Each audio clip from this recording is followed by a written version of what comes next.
Ja, as ek hier so in die pad afgaan, terug 18 jaar, ek weet nie, dan gaan ek 'n traan in my oog kry, so, ek het 'n opgewondenheid in my hart om vanoggend met jou te deel, wat die Here met my gedeel het, en,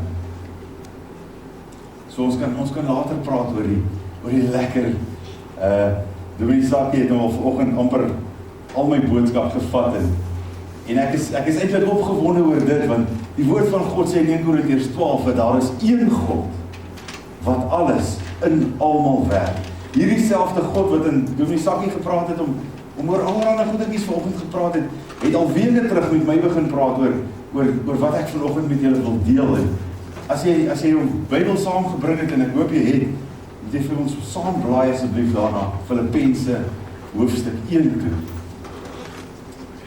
En voordat ek daar gaan lees, wil ek jou net so 'n bietjie konteks gee van Filippense en Paulus se hart rondom die gemeente in Filippi.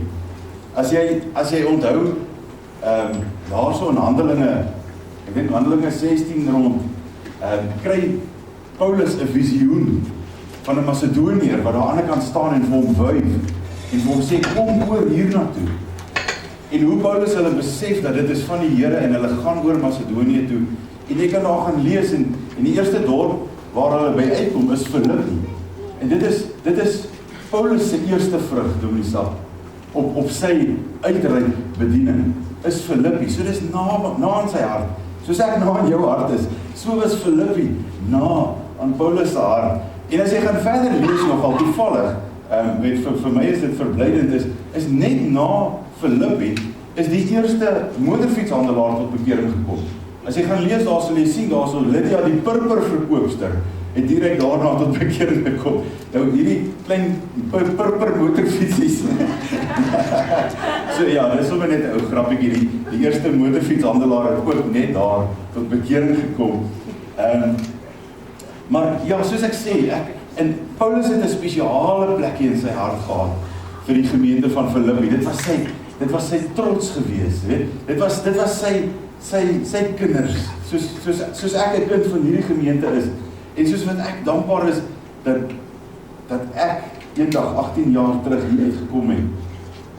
So is Paulus die Here dankbaar vir wat daar in Filippi gebeur het. Daar is nog, julle sal sien as julle 'n bietjie gaan oplees oor Filippense. Daar's baie mense wat Filippense Paulus se liefdesbrief noem. Dit is of sy dankie sê brief wat hy dankie sê vir wat die Here gegee het. Ag, daar's ons ook met Paulus is een van die briewe wat Paulus Filippense is een van die briewe wat Paulus geskryf het terwyl hy in die tronk was. Julle sal weet, daar's soos Efesiërs, Filippense, ek dink 2 Timoteus, as ook Titus is geskryf terwyl Paulus in die tronk was. Maar Paulus was, of Filippi was 'n Eden gemeente gewees. Filippi was 'n saai en maai gemeente gewees. Filippi was 'n gemeente wat ook Paulus se bediening finansiëel ondersteun het, soos wat hy verder gegaan het. En dit is hoekom, ek dink, met Paulus skryf daar, hier aan die einde van Filippense, hier by hoofstuk 4 rond, skryf Paulus en hy sê, weet, dankie vir daai offer, ons het daai geld ontvang, daai goed ontvang wat julle ouens gestuur het. Maar wat hy daar so sê is dat, en Dominee Sakkie sal kan getuig hiervan, in hierdie gemeente, is dat dit wat jy gee, dit is nie belangrik dat jy dit gee vir daardie mense nie. Maar wat so belangrik vir Paulus was, is die geleentheid wat daardie persone vir God skenk om terug te gee aan hulle.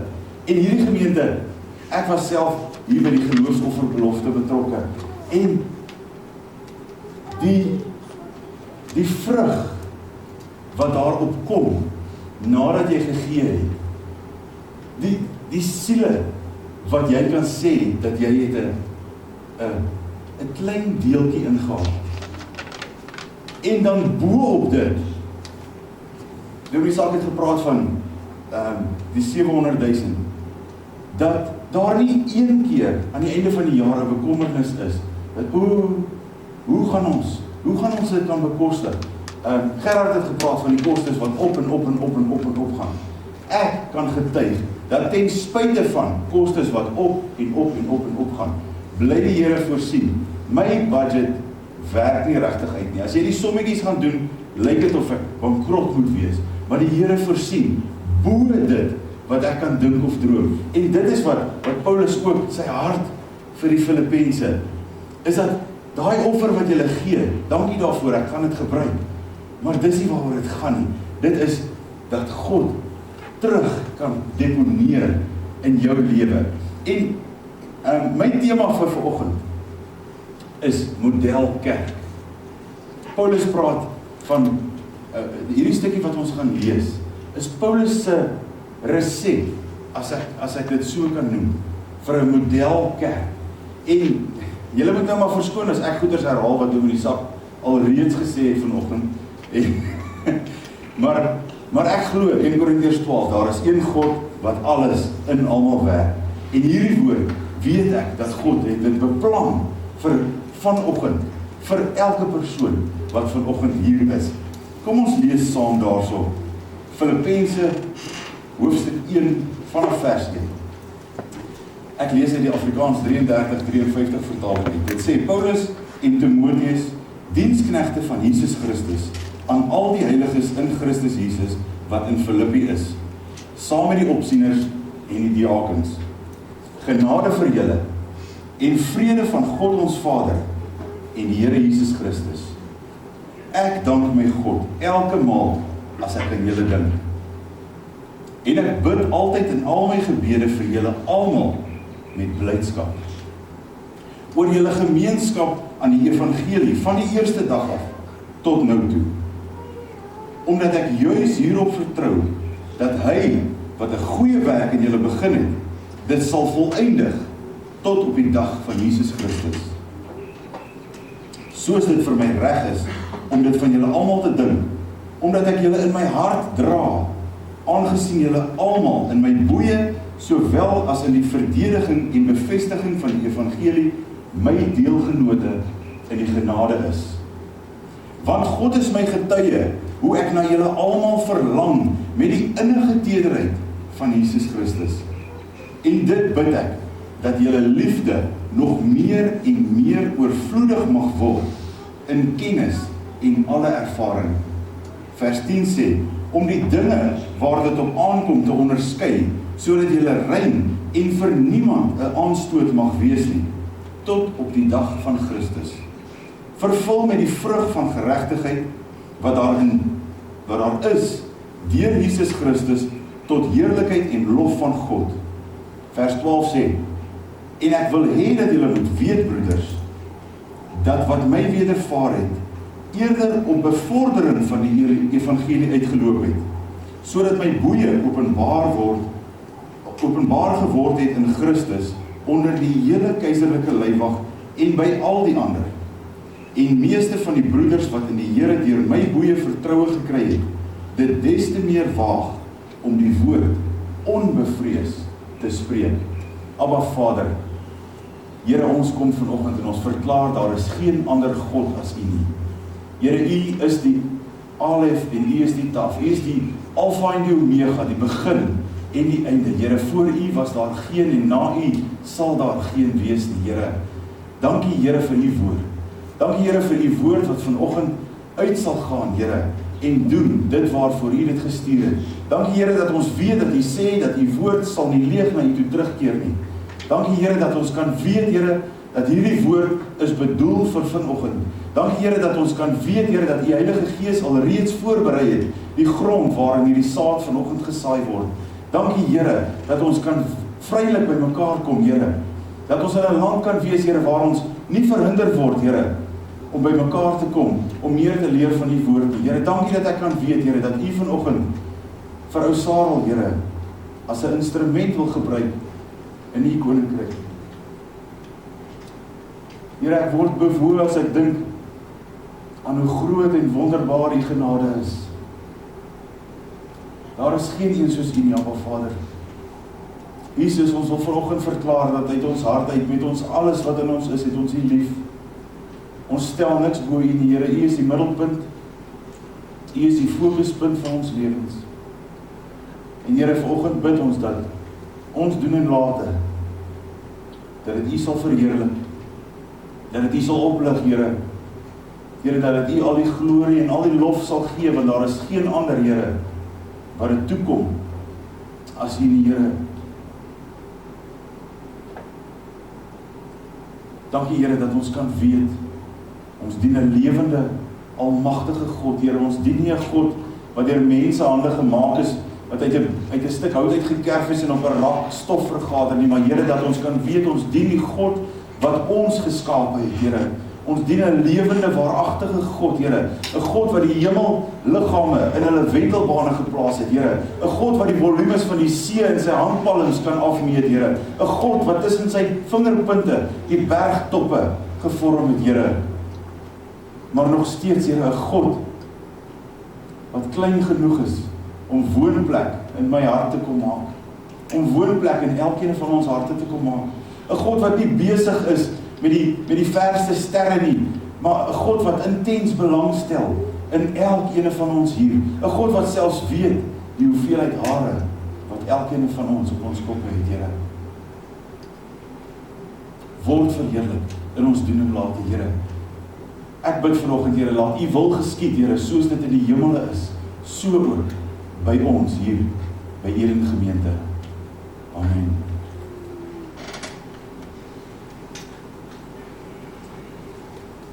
Jammer daarvoor. Ek wil jou vanoggend 'n bietjie begelei deur 'n ondervinding wat ek voel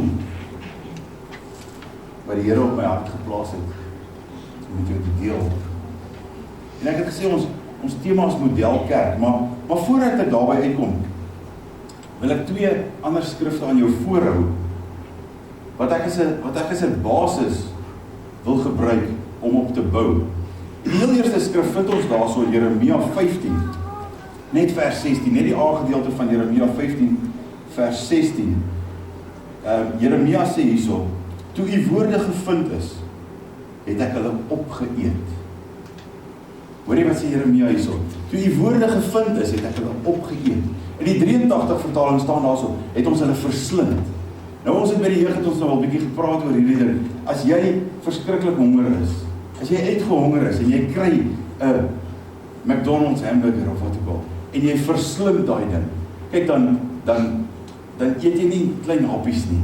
Jy eet daai ding. Jy eet hom met mening. Jy los niks op daai bord oor nie. Jy gebruik daai laaste chippie om die sous op die bord op te vryf sodat jy alles kan inkry. En dit is wat Jeremia hierso sê, is dat Here, toe U woorde gevind is, het ons dit verslind, het ons dit opgeëet. En ek wil hê jy moet vanoggend saam met my God se woord verslind. Jy moet vanoggend saam met my God se woord eet.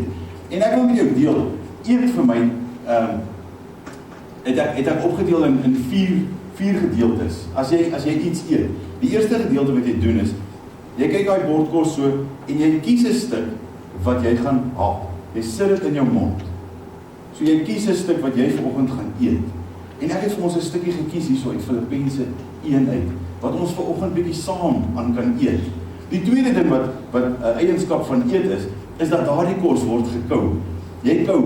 As jy so klein is soos daai, wel, miskien bietjie groter as dit, dan leer jy baie vinnig. As jy nie jou kos kou nie, dan gaan jy nie effektief eet nie.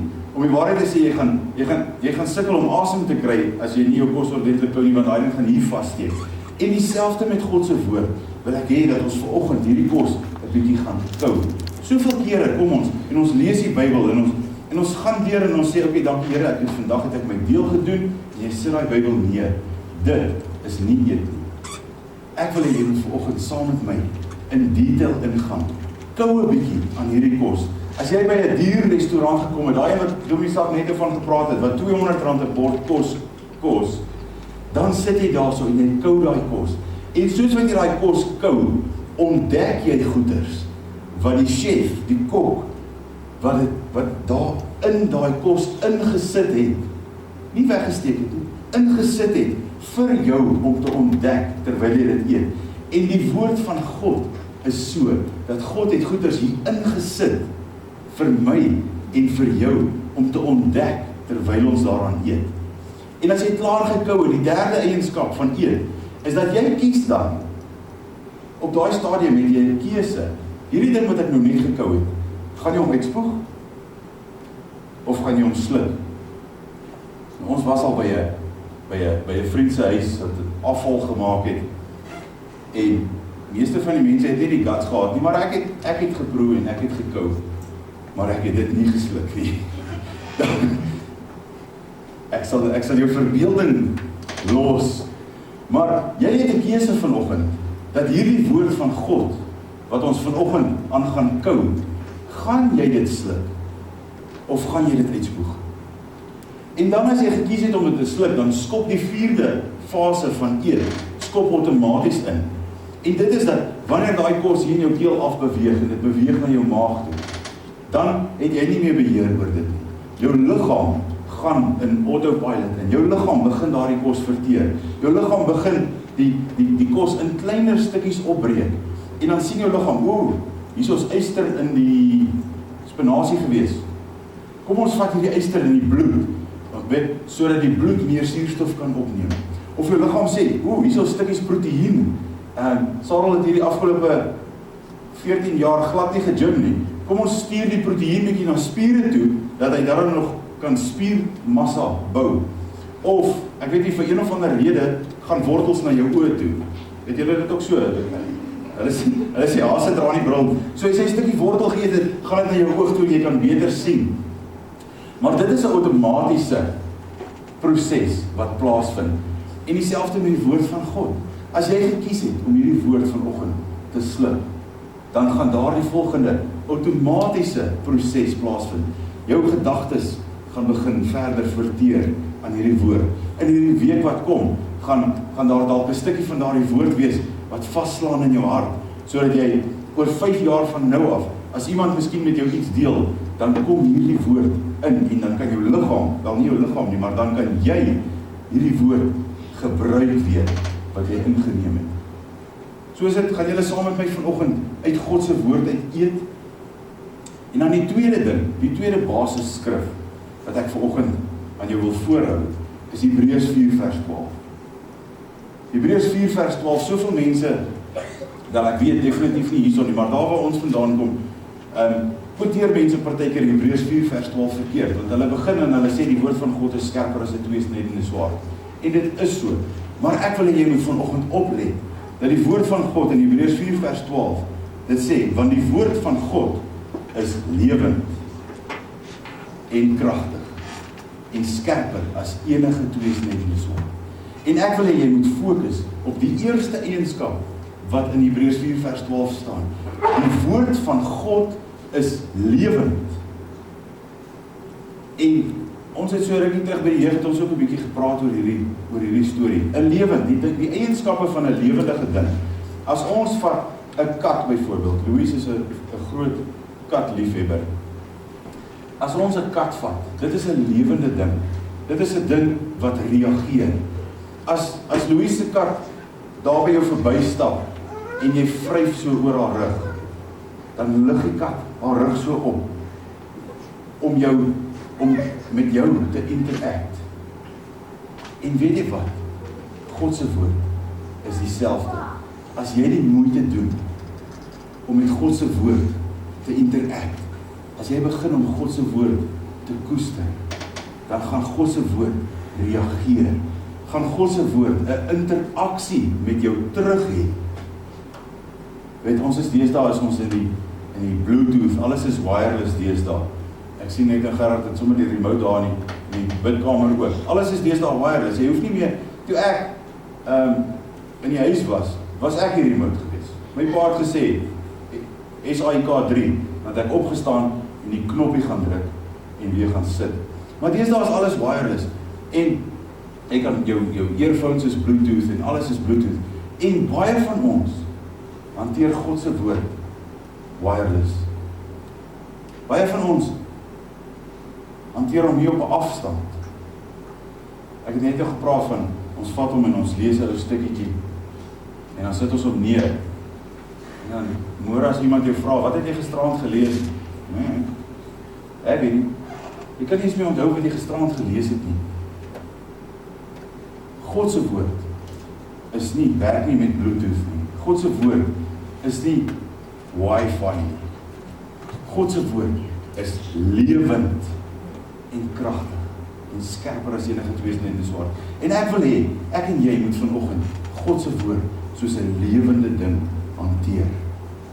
Jy moet weet wanneer jy met hierdie woord te doen het. Dit is 'n lewende ding. As jy die moeite doen om jou hand uit te strek en daardie kat se rug te vryf, dan kan 'n kat dalk selfs begin. En God se woord is dieselfde. Jy moet sak weet waarvan ek praat. Het jy al gevoel as God se woord begin? Dit is so awesome, ek het so 'n passie vir hierdie woord. So ek wil hê, met dit in gedagte, moet ons vanoggend 'n bietjie eet aan Filippense 1, vers 1 tot 14. En wanneer ons dit eet, wil ek hê jy moet onthou, hierdie woord is lewend. Kyk uit vir tekens van lewe. Kyk uit daarvoor. Soveel kere mis jy dit al. As jy die kat so vryf en jy gaan aan hierso, dan staan die kat al daarso en hy wag vir daai tweede vryf, maar jy sien dit nie, want jy kyk nie uit daarvoor nie. Kyk uit vir die lewe in God se woord. En jy sal verbaas staan. Jy sal verbaas staan hoe lewend hierdie woord is. Ek het so 7 puntjies wat ek nou al 'n bietjie gekou het aan Filippense, en ek wil hê jy moet saam met my kou aan dit. Dat ons 'n bietjie kou. En ek hoop die smake wat die meesterchef hierin geplaas het, dat dit vir jou ook uitkom. Soos daai varsgebakte broodjie by die bakkery. As jy hom vat en jy breek hom so oop, en daar kom net so 'n klein stoompie uit. En daai stoompie gaan in jou neus in. Daai smake, daai reuke, wil ek vanoggend met jou deel. En ek hoop dit is vir jou so awesome, soos wat dit vir my is. Die eerste ding wat ek gesien het daarso, in vers 2, Filippense 1 vers 2, Paulus sê hierso, hy sê, genade vir julle en vrede van God onze Vader en die Here Jesus Christus. En dit het my opgeval, ek het so 'n bietjie gaan grou in dit. En as jy gaan kyk na Paulus se briewe, Paulus het 13 briewe geskryf.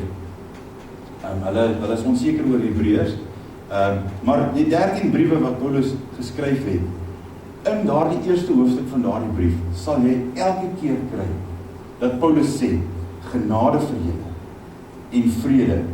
Om die waarheid te sê is daar is 3 briewe. Ek dink dit was nog sy meer gunsteling. Timoteus, die 2 briewe aan Timoteus, en dan Filippense, sê hy, genade, vrede en barmhartigheid. Maar vir almal sê hy genade en vrede vir julle. Nou, ek is 'n dosent daar by ons Bybelkollege, en ek het gister met die studente het ons 'n bietjie behandel Korintiërs. Nou Korintiërs is so opgedeel, die eerste 11 hoofstukke van Korintiërs is meer 'n aanmaning gedeelte waar Paulus al die probleme aanspreek wat in die Korintiërs gemeente gebeur het, en dan die tweede helfte van Korintiërs dan kom hy nou met die opbou, en dan jy sal dit duidelik sien as jy die boek gaan lees. Maar dis amper asof Paulus so kom ons hanteer gou hierdie saakies wat julle laas keer vir my 'n brief oorgeskryf het of wat ook al, en dan kom ons by die kruks van die saak uit. Maar ek weet nie of dit partykeer vir jou ook so is nie, dat jy voel amper omkant betrap. Miskien is dit net ek, maar jy voel dalk, jy sit hier vanoggend in die kerk, en op pad kerk toe, het jou vrou vir jou gesê, oppas vir daai pothol, en jy het jou vererg, want jy het daai pothol gesien, lang voordat jy hierso aangekom het, en En julle het so, okay, soos ek sê, dit was ons, ek het met my vrou se kar gery, so jy moet weet, sy het vir my duidelik vertel. Maar, ja, daarom nie vanoggend die Here het ons beskerming toegevou. Maar baie kere gebeur dit, dat jy kom hier so in en jy doen net met jou vrou daar buite beklei. Oor nonsens, né? Kan ek nonsens sê in die kerk? Oor nonsens het jy met jou vrou nou net beklei. En nou kom sit jy hierso met jou vroom gesiggie en die woord kom na jou toe en jy voel skynheilig, gediskwalifiseer. Weet is nou, ja, Here, ek is so fout. En dit is hoekom ek dink, hoekom Paulus begin. Hy begin hierdie brief met genade vir julle. Weet jy wat is genade? O, genade bring 'n traan in my oog. Dat 'n helverdiende sondaar, soos ek, met lang hare, ek het daar nie tattoos nie. Maar 'n takhaar, dink ek was ek op die stadium beskryf was. Genade kan ontvang van 'n God.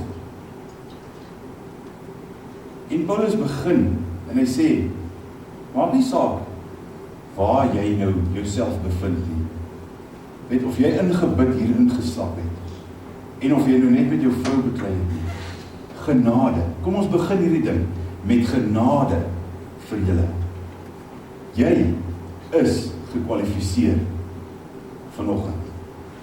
Genade. En nou dat jy gekwalifiseer is, vrede. En vrede is vir my so 'n awesome. Ek hou van die Griekse en die Hebreëus. As jy gaan kyk, julle het seker al gehoor, een van God se name is Jehovah Shalom, die God van vrede. Het jy al 'n bietjie gaan kyk, waar het God daai naam gekry? As jy gaan terugkyk in die Ou Testament, sal jy sien, Gideon staan daar in 'n parskryf, waar jy veronderstel is om druiwe uit te trap. En hy is besig om koringare uit te slaan. Hy kruip weg daarso vir die vyand. Weet hy is, ek wil nie sê hy is 'n lafaard nie, maar hy is bang, hy is versigtig. En die verskeie engele aan hom en hy sê, gegroet, dapper held. Ek dink oor Gideon kyk so en sê, dapper held. Weet, want later daarso, sê Gideon vir hom, hoorie maar, ek is die kleinste in my familie is die kleinste van al die stamme, jy weet, ons is nie regtig iets nie. En jy sê dat God wil my gebruik om hierdie ouens te bevry. Ek dink jy kan jou trust nie. En hy sê, hy stel 'n voorwaarde, hy sê ek gaan 'n altaar hierso bou en ek gaan hout opsit en ek gaan 'n offer opsit en alles. Maar ek gaan nie die vuurhoutjies gaan ek bære. As God regtig aan my gaan doen soos wat jy gesê het wat hy aan my gaan doen, dan wil ek 'n teken sien en ek sal graag wil hê dat God hierdie offer vir hom aan die brand moet steek, sonder dat ek daarbey betrokke is. Weet, hy is onseker. Hy het net 'n belofte gekry dat God gaan hom kragtadig gebruik. Maar hy is onseker of dit regtig van God af is. En die volgende oomblik, hier is nou Sarel se vertaling. En die volgende oomblik dink ek kom daar 'n weerligstraal uit die lug uit en hy tref daai altaar. Hy verteer daai vleis wat bo op daai altaar is. Hy verteer die hout, selfs die klippe verander in stof. En Gideon staan terug en hy sê, wow, nou glo ek. En daar gee hy God die naam Jehovah Shalom, die God wat vrede aanbring. God het nie daar alreeds Gideon se vyande oorwin nie. God het nie daar alreeds al daardie beloftes in vervulling gebring nie. God het daar bewys dat hy God is. En Gideon het daar gesê, hoorie, as dit God is, en hy het nou net hierdie belofte vir my gemaak, dan het ek vrede met daardie duisende soldate wat ons wil aanval. Dan is ek nie bekommerd nie. En dit is waar God, Jehovah Shalom, geword het. Vrede. Nie vrede soos in, jy en jou vrou die hierdie hele week nie beklei nie. Vrede soos in, ek is nie onbewus van die gevare wat daar buite is nie. My finansies is nie ewe skielik uitgesort nie. My siek ouma is nie ewe skielik genees nie, maar ek het daardie vrede wat alle verstand te bowe gaan, dat maak nie saak wat die toekoms hou nie. Hierdie God is aan my kant. En dit is wat ek wil hê wat jy moet optel. Dit is die seëngroet hierso. Baie van ons lees partykeer sommer net so, weet jy, lees daar uit, want jy wil by die volgende opskrif uitkom. Dit is nou waar die vleis van die hoofstuk kom. Hierdie is net die seëngroet. Paulus sê, genade. Jy is gekwalifiseer. Wat ook al jy gedink het jou diskwalifiseer, moenie worry nie. Genade. Ten spyte van wie jy is, Sarel. Ten spyte van wat jy gedoen het, Sarel. Genade vir jou. En vrede. Dis die eerste dingetje wat ek met jou wil deel. Dit is vir my so pragtig. Ons sê baie keer, dis asof dit weggesteek was, maar dit was nie weggesteek nie. Soos daardie kok, is dit ingeplaas. Weet, baie keer kry jy, dan sien jy daai chef, hy gooi allerhande goeders by, en jy dink, joh, weet, suurlemoensap regtig, en dan, as jy dit eet, sê, in hierdie smaakie, weet jy, proe dit nie die hele tyd nie. 'n Peperkorrel by is 'n goeie voorbeeld. Jy proe nie daai peperkorrel die hele tyd nie. Maar as jy so hap gevat het, en jy vat nog 'n hap, hier by die derde hap, nou brand die mond, nou het jy daai peperkorrel geproe, en hy is spesifiek daar ingesit, vir jou om te ontdek. En dis die eerste ding wat ek hoop, wat jy saam met my ontdek, met Filippense 1 is dat genade en vrede vir julle. Die tweede ene wat ek gesien het daarso, en dit is vir my so, in vers 5 daarso, in die Afrikaans staan daarso, Paulus praat so, en julle sal seker al gesien het, Paulus partykeer, ek weet nie of hy gestaan en praat het, terwyl iemand anders geskryf het nie, weet, terwyl hulle skryf, dan dink hy, en hy gaan aan met praat, maar baie kere is Paulus se sinne, 5 of 6 reeltjies lang, soos hierdie is nou byvoorbeeld 'n goeie geval, van vers 3 af tot by vers 7, is een sin, en is baie keer vir ons moeilik om dit te lees, as jy dit sommer net so lees, maar as jy 'n bietjie gaan kou daaraan, dan kom daai geur vir jou uit dit uit. En hy begin net daar by vers 3, waar hy sê, ek dank my God elke maal as ek in julle dink. En dan lys hy so 'n paar goedertjies, waarvoor hy God dank. En dis hoekom ons hier by vers 5 kom, so eintlik effektief wat hy sê is, ek dank my God oor julle gemeenskap aan die evangelie.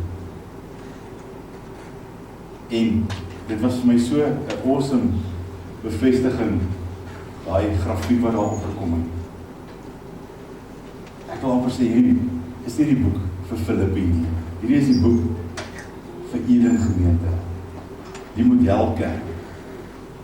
Paulus sê, ek dank my God as ek dink aan julle gemeenskap in die evangelie. En gemeenskap is so is eintlik 'n beskrywende woord. Want as jy in die Handelinge kerk gaan lees, dan sal jy sien dat hy sê daarso, en almal het alles in gemeen gehad. So die ou wat 'n visserman was, het 10 visse gevang en dit gebring. En die ou wat brood gebak het al sy brode gebring. En almal het vis en broodjies geëet. Almal het gemeenskap gehad. So almal, gemeenskap beteken dat jy het deel aan. En Paulus sê hierso, dat hy dank God vir julle gemeenskap aan die evangelie. En ek en jy moet besef en moet weet, dat ons het gemeenskap aan die evangelie. Dit is nie net die dominee wat hier voor staan, se werk, om die evangelie te gaan uitdra nie. En dit is vir my so awesome, dat ek hoor, hoe julle in die dorp stap en vlaggies plant en vir mense bid, hoe die gemeente gemeenskap het aan die evangelie van Christus. Ek het hierso geskryf, dat die definisie van 'n kerk, in my Sarelse definisie van kerk, dit is een van die min organisasies, wat daar bestaan, in hierdie land, in hierdie wêreld, is dit een van die min organisasies wat bestaan, vir die voordeel van hulle wie nie lede is van hierdie organisasie. Verstaan jy dit? Die kerk, ek en jy, almal hierso, ons is hierso by mekaar vir die voordeel van hulle wie nie vanoggend hier by ons by mekaar is nie. Lang voordat ek tot bekering gekom het, was daar mense by mekaar gewees, sodat een oggend in 2001, ek en Louise hier verby gery het, en gesê het, joh, check hierdie lekker tafeltjies, hierdie moet 'n lekker kerk wees, ek seker hulle hou baie etes hierso. Kom ons gaan kyk Sondag, né? Ons het nou vanoggend gepraat oor die tafeltjies. Hier was nog 'n lekker groot boomie geweest. Maar en van daar af het die Here oorgeneem. Het die Here ons omgedop, ons lewens verander. Ek lyk miskien soos 'n pastoor, half en half, maar ek was baie ver van 'n pastoor af. Baie ver. Daai lang hare was nie net show nie, ek het dade gedoen by dit. Maar dit is 'n getuienis vir 'n ander dag. Ek het genade ontvang en nou het ek vrede. Maar as dit nie was vir hierdie einste kerk nie, ek weet nie, dan het ek dalk baie ongeluk nie oorleef nie. Dan het ek dalk nou nog in my sonde gesit. Dan het ek dalk nou nog in die ry gestaan vir die helse vuur. En ek wil jy moet dit ernstig opneem. Dit is, ja, dis 'n geloofsofferbelofte. Ja, dit is, gaan bid, gaan evangeliseer in die dorp. Maar elkeen van ons hierson, niemand van ons is hier vir die show. Ons is hier vir die mense wat nog nie hier is nie. En dit is my en jou verantwoordelikheid om, ek wil sê, om alles hier reg te kry, sodat wanneer daardie persoon hier aankom, dat die Here kan werk. Maar bo dit, meer as dit nog, om daardie mense hier te kry. Maar bo dit nog, om self die evangelie van vrede te gaan uitdra. Paulus sê, ek dank my God elke keer as ek aan julle dink, oor julle gemeenskap aan die evangelie. Modelkerk, Eden Gemeente, wanneer hy dink aan jou gemeenskap in die evangelie. Die volgende versie, vers 6, staan vir my so uit. Dit is daai, is ek perfek? Nee, ek is ver van perfek. Maar, is die Here besig met my? Ja, verseker, hy is. Paulus sê hierso, vers 6, hy sê, omdat ek juis hierop vertrou. Paulus sê, ek dank my God elke maal as ek in julle dink, omdat ek juis hierop vertrou, dat hy, wat 'n goeie werk in julle begin het, dit tot volëinding sal bring, tot op die dag van Jesus Christus. Meneer, mevrou, jong mense, ek weet nie of jy voel dat jy gefaal het alweer nie, of jy voel dat, Here, ek probeer, maar dan val ek. Here, dan staan ek op, dan val ek weer. Of jy voel, dit raak net te veel. Paulus sê, want ek is seker die mense in Filippense het dieselfde gevoel, het gesê, weet ons is so onwaardig, Here. Here, hier staan ek alweer voor 'n groep mense, en ek is nog so ver van heiligmaking af. Hoe meer ek heiligmaking nastreef, hoe meer ek groei, hoe meer kom ek agter hoe ver ek is van Jesus se voorbeeld af. Paulus sê hierso, moenie laat hierdie week se val of se foutjie jou weerhou nie. Paulus gee vir ons hierso die versekering dat hy, God, nie hy doen die sakkie nie, dat hy, God, wie 'n goeie werk in jou begin het, dit tot volleinding sal bring, tot wanneer Jesus Christus op die wolke kom, om ons te kom haal. Ons het so, rukkie terug praat ons, jy weet, aan die einde van Genesis is Moses dood, en nou is Joshua, moet verder gaan, met die volk. En Moses was 'n groot man, met hy stokke en slange laat verander, en water uit klippe uit laat kom, en ek kan dink Joshua was geïntimideer gewees, en hy sê, joh, Here, ek weet nie of ek in hierdie man se voetspore kan volg nie. En die Here sê vir hom, en hier is weer Sarel se vertaling, jy kan dit gaan lees, as jy daar, die begin van Joshua lees. Hy sê, ek het jou tot hier toe gebring. Sal ek jy nou hier so los? Hoekom sal ek jy dan nie, hoekom sal ek julle dan nou nie verder vat nie? En dit is wat hierdie vers vir my sê. As jy voel, Here, ek het jou al weer geval. Ek was kort af met my vrou. Ek weet nie wat jou sonde is nie. Maar Here, ek het alweer tekort geskiet. Ek weet nie, het voel net nie of ek groei nie. Dan sê Paulus vanoggend vir jou, man, vrou, dogter, seun, hy wat 'n goeie werk in jou begin het, sal dit tot volleinding bring, totdat Jesus weer op die wolke kom. Jou verantwoordelikheid is net om op te staan en vorentoe te gaan. Sê, Here, dis alweer Sarel, wees my genadig. Hy sal jou nie los nie. Dan het ek so 'n stukkie verder gelees daar, tot by vers 9. En hier is vir my so great. Paulus sê hierso, ek bid dat julle liefde nog meer en meer oorvloedig mag word, in kennis en alle ervaring. Nou die eerste gedeelte sê, ek bid dat jou liefde meer en meer oorvloedig sal word. En dis my deel van my getuie, is dat hierdie man met 'n hart van klip, wat, hierdie man, glo my man nie, hart van klip, hy wil nie as klein kaartjie seer kry nie, ook nie by my pa se begrafnis nie. Hierdie man het God die hart van klip uitgehaal. Ek het amper net 'n gechunk te doen en die sak praat van die ou dae. Dit is God se liefde wat meer en meer en meer oorvloedig word in ons lewens. En dan voeg Paulus hierso by en hy sê, in kennis en ervaring. En dit is vir my so great dat hy dit bygevoeg het.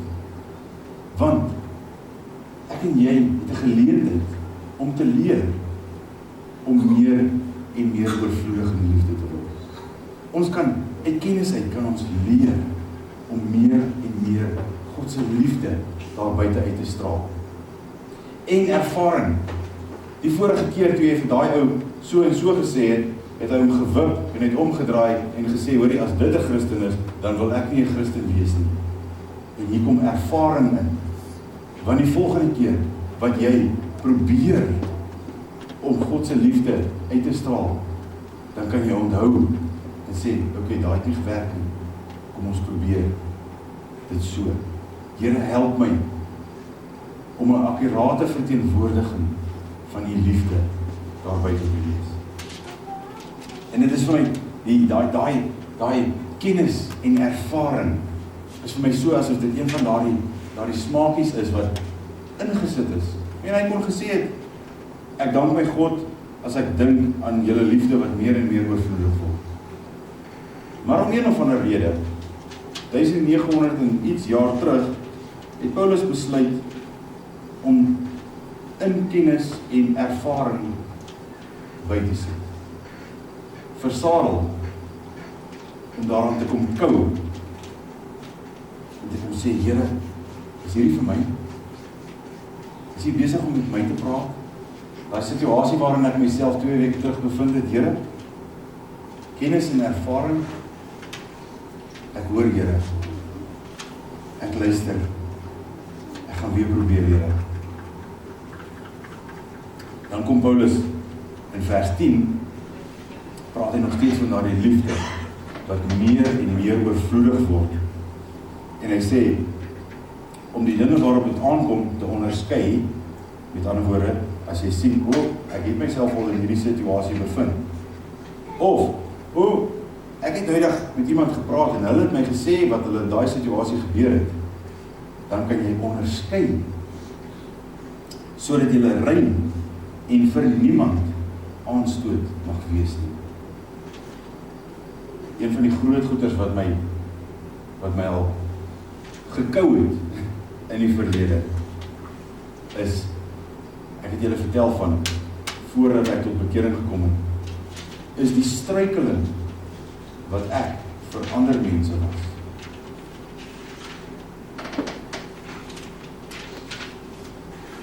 En ek bid, dat die Here genade vir daardie mense gegee het, sodat hulle op 'n punt, op 'n dag kon gekom het, waar hulle kon gesê het, maak nie saak, wat Sarel daai dag gesê het, of hoe hy my geloof afgekraak het, en ek naderhand met hom saamgestem het, dat daardie woesmandjie wat op die strand loop, nooit in die hemel gaan uitkom nie,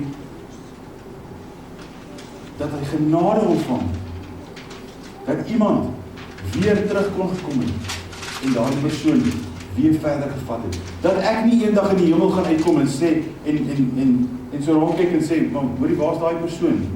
En dat hulle vir my gaan sê, ja maar, onthou jy nie, in 1997, het julle daai gesprek gehad, en jy het al so verkleineer en so afgekraak vir haar geloof, dat sy haar geloof opgegee het, en nooit weer teruggekom het. En dit is my gebed, dat ek nou, en in die jaar vorentoe, nooit, ooit, vir iemand aanstoot sal gee,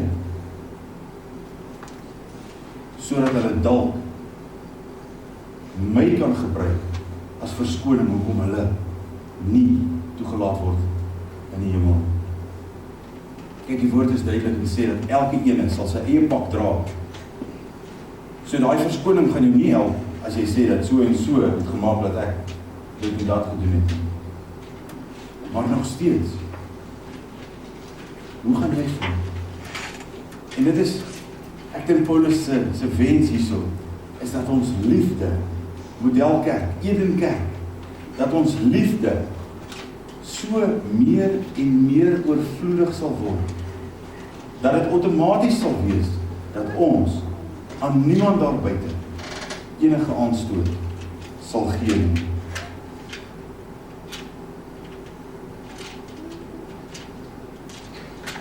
Romeine 12, Filippense 1 vers 12, is die volgende stukkie wat vir my uitgespring het hierso.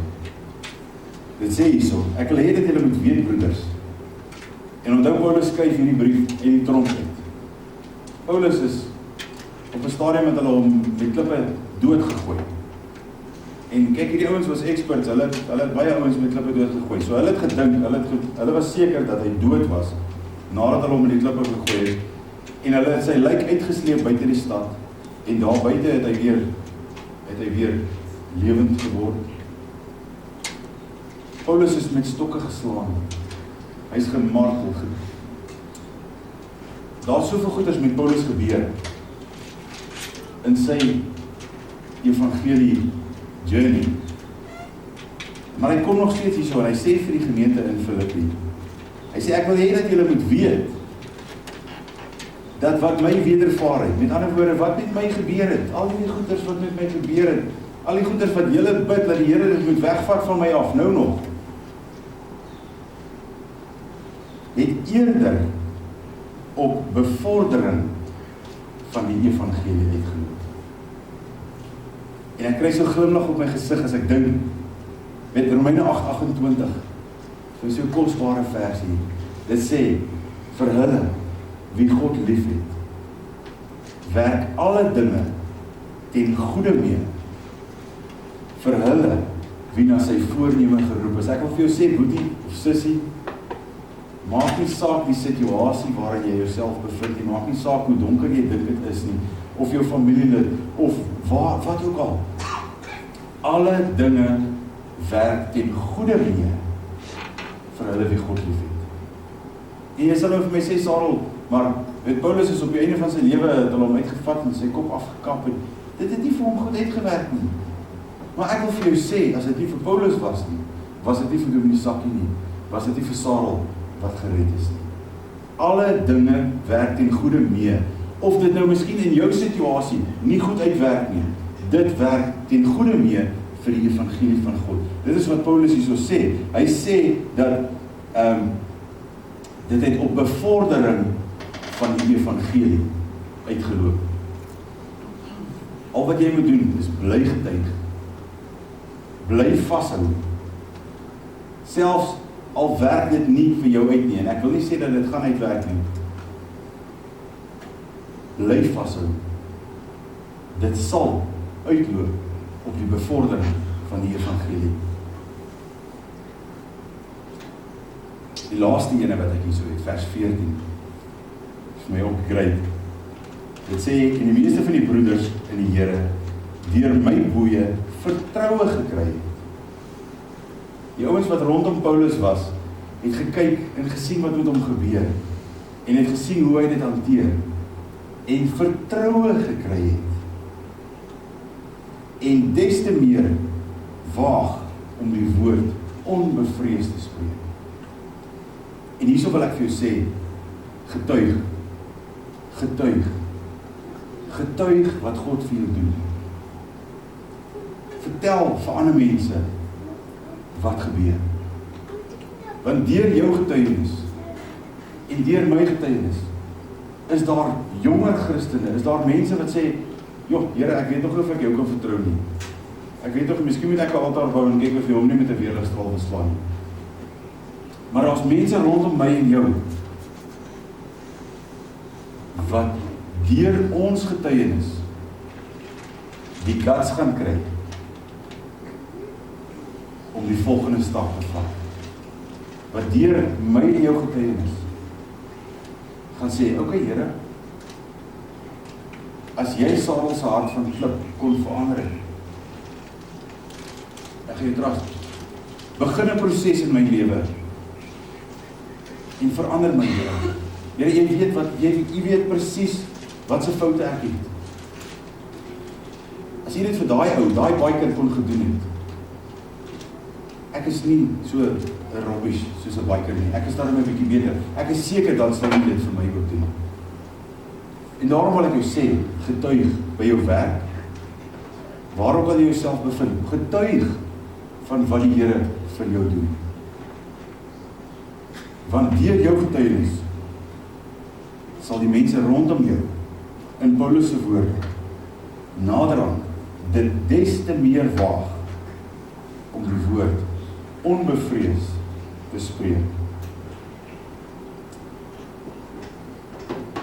Ons het nou so vinnig, alhoewel as my vrou vra, was dit nog nie vinnig nie.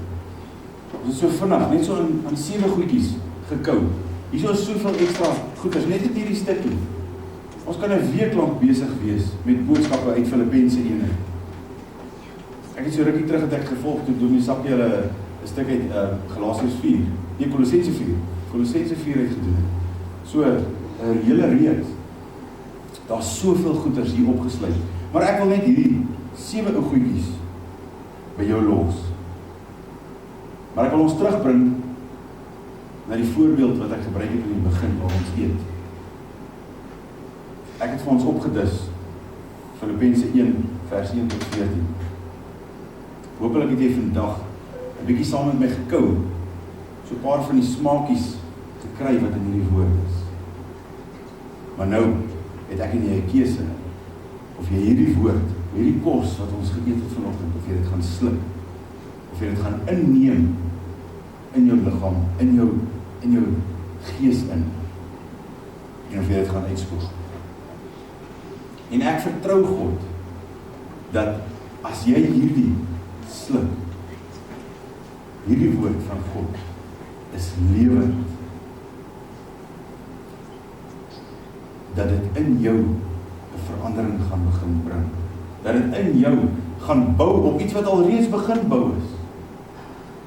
Dat dit in jou gedeponeer gaan word. Soos daardie saad langs 'n rivierstroom val en 'n klein plantjie begin groei. En jare later as jy daar kom, dan sien jy oor, dit is al so 'n boompie. En jare later, 18 jaar later, as jy daar kom, dan sien jy, dit is 'n boom en daar sulke rooi appels aan hom. Dan kan mense langs jou boom verbystaan en van jou vrug geniet. En die Here die eer gee vir daardie saad se groei. So ek los jou met hierdie keuse, hierdie 7 puntjies. Onthou ek het gesê modelkerk. Eden gemeente, modelkerk.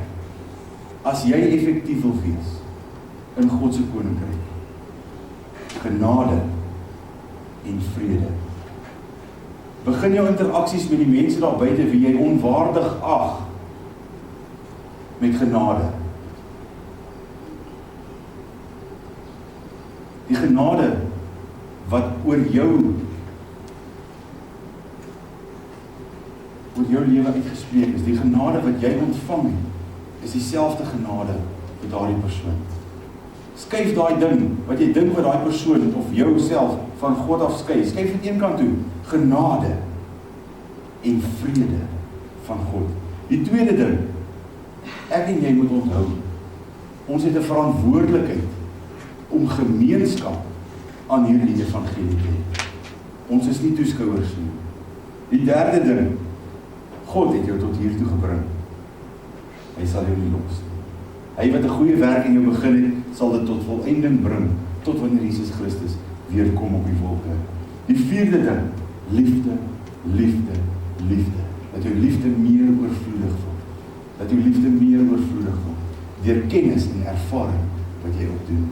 Die vyfde ding, daardie liefde, dat dit nie aanstoot sal gee in daardie mense. Elkeen van daardie persone daar buite, hulle weet dit nog nie eens nie, maar hulle het Christus nodig. En ek en jy moet nie vir hulle aanstoot gee, sodat hierdie dalk nie hulle genadedag is nie. Nommer 6. Selfs die slegte dinge werk ten goeie mee vir die koninkryk van God, vir die evangelie. En die sewende ding, getuig van wat God vir jou doen. Dat jy ander mense rondom jou onbevrees kan maak. Gaan dan uit. Gaan maak 'n verskil in die koninkryk van God. Abba Vader, Here,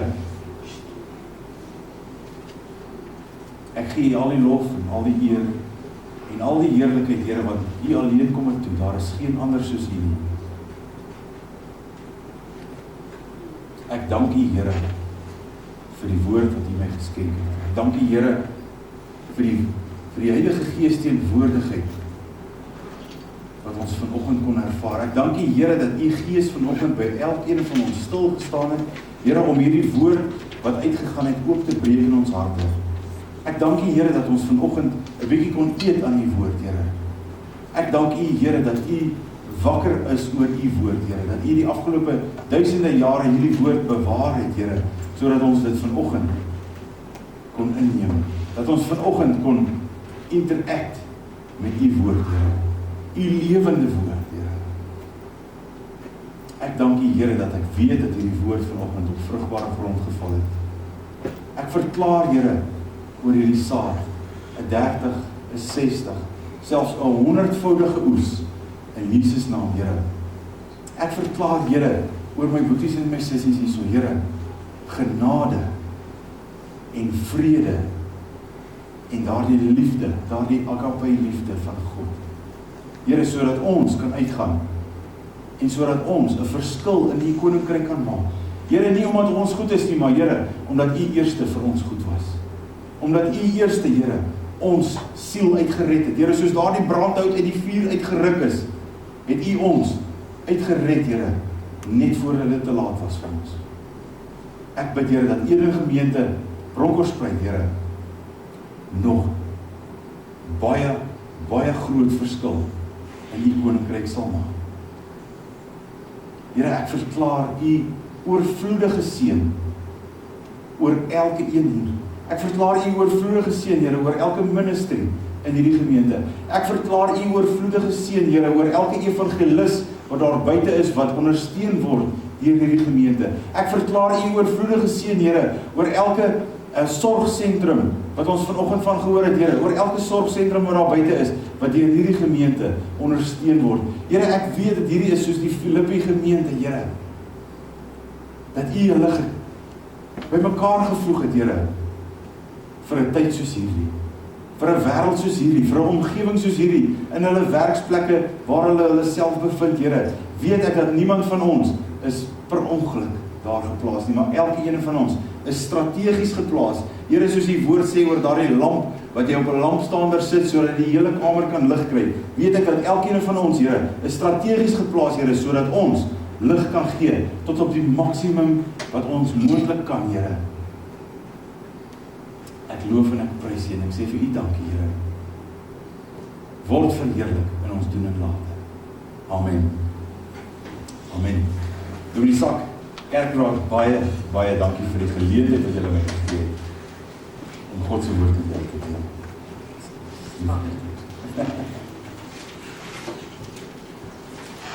Hemel Vader, ek wil vanmôre sommer net 'n salwe oor Sarel se lewe kom afbid. En Here, soos dat hy vanmôre vir ons 'n inspirasie was, dat U vir hom op 'n kragtige wyse op sy pad vorentoe sal gebruik. Ek eer U vir hom. Dankie vir Louise en vir Arno, met 'n seën af oor hulle as 'n gesin, en dat U vir hulle vashou en vir hulle bystaan. Ek vra dit in Jesus naam.